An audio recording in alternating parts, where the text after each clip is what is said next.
All right, Renee, we've got some interesting camera angles in that story, I noticed. Thanks for that. All right, 4 out of 5 singles in the U.S. have tried online dating. That's according to staticbrain.com. Is it working, though? Where are the best places online to find love? We brought in Tami, the social media educator, to help us figure all this out. Tami, thank you so much for coming in. Thank you. All right, educate the single folks out there, because it does not matter how old you are. I think it's important for people to realize that online is where people are starting to make a lot of love connections now. Exactly. And let's say happy birthday Facebook today.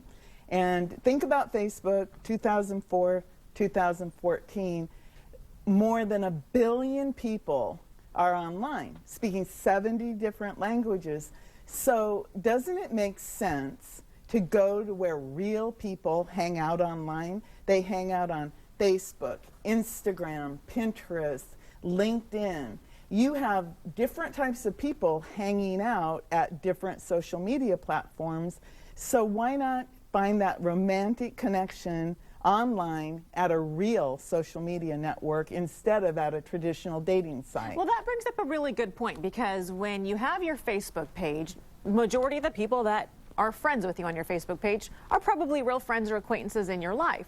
So you're not going to make up an imaginary profile on your Facebook page because your friends are going to call you out. I mean, there's pretty honest profiles of people on Facebook. And that's actually one of the big tips that you need, is that you always want to be authentic and real on social media. You want to have a real profile where you're talking about your common interests. Maybe you like dogs. Well, people who like dogs are going to say, hey, Tami likes dogs.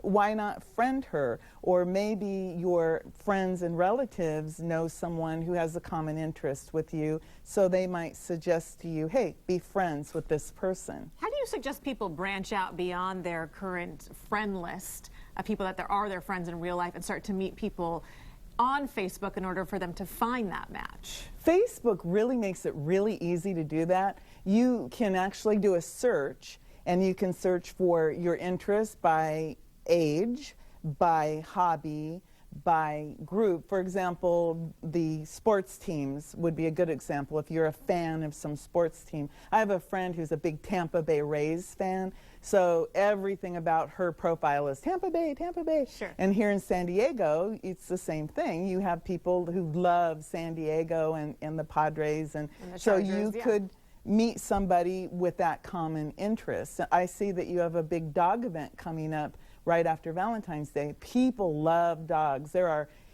I love poodles, I love German shepherds, I love pit bulls. If you are anyone with a hobby or a real passionate interest, you can meet somebody who's equally as passionate as you are. Okay, so branch out beyond your current friend list and start typing in things about your interests and see what pops up, and therefore who pops up.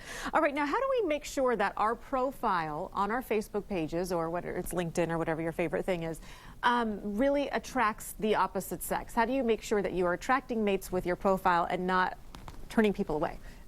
Well, my own profile is a really good example of a bad example. I recently lost about 40 pounds, and I have some old photographs on there where, let's just say, I am not at my best self. They were the pictures before you lost the weight. Right. Okay. So I would suggest that if you are really serious about attracting the opposite sex, and this goes for both men and women, you want to, I would say, go out and get some professional photos shot. Don't do the selfie.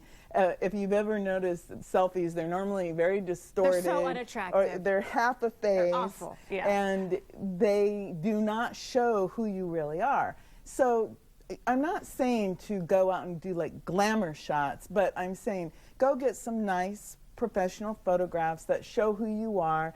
Don't take a photograph of like wearing your cleaning clothes or where your hair is slightly askew or no makeup, but go have photos taken that show who you are, and maybe if you do love dogs, have a photograph taken with your dog. Perfect, or your cat, or maybe you like fish or you're a big sports person. We live in beautiful sunny areas, Florida and San Diego. I mean, in terms of the things and activities that you can do, you can Showcase it show right there off in those pictures. what Yeah, you're absolutely. doing. Tammy, we could have this conversation all morning long because I feel like we're just giving out so much valuable information. But if you'd like to get in touch with Tammy or hear more about what she has to say, go to her website. It's at the bottom of the screen for you right there.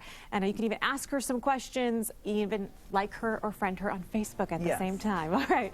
San Diego Living is coming right back after this.